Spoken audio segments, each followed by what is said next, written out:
Uplift your elephant umbrella. Nsala ga so ọ ga-ebu m aka. Ọ ga-ebu m aka. Issue alụgo too much. Ife a dictionary, Oxford dictionary akwa ị na-afịa. Nsala ga so ọ ga-ebu m aka. Ịghọtago? Kedu ka ọga si lụọ nwaanyị na nwunye ya ebiri for 20 years, 10 years. Ha wee sị ka ala village ebe ha si wee bịa nwatakịrị ha na-aga anọ ga-eso grow their business, ga-eso kpata ego agajiri azụ ụmụaka. All this why ngwa obi nke nwaanyị ka nna gị okwu a. All this why gị na ọga ha bi ị na-ara amụ ya. Ị complain ro. Ọ bụzi mgbe ala dị village kpatazie nwatakịrị nwoke nọ na business house. Ọ bụrụzie amụ the boy ka ị prefer. Biko the married women. Married women. If I go too much, una akpologo a lot of people na boy.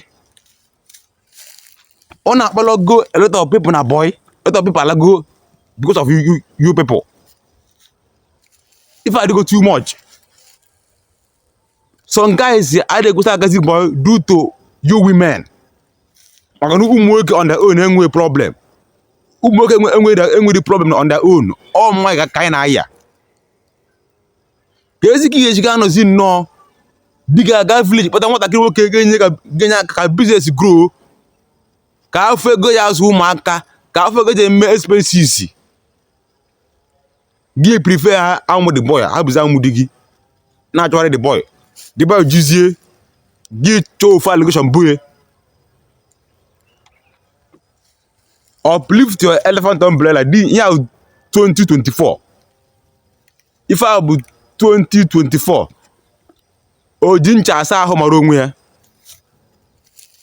If I do too much, we should stop doing these things. Nwoke bịa boy, bịa gbara di gị boy. Allow the guy to serve oga. Focus on your husband.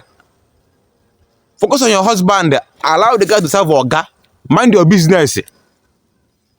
Mind your business. Share this video. Go to all the married women ntị. Because now, if I make the too much, every meaning of word each on this life, there are this dictionary. You gotta go. So when you get a important non, you bring with your husband in a house. Get on for over 10 years, 15 years. You go any complain. No, they are as satisfied in the bed. Or buze this few years. Or batara nwa boy genya ka business to. Or buze the boy keep prefer easily. Share this video. Cause all the married women for this video. If I was 2024, we should stop doing this thing. Ko ma ke the boy serve oga ofuma.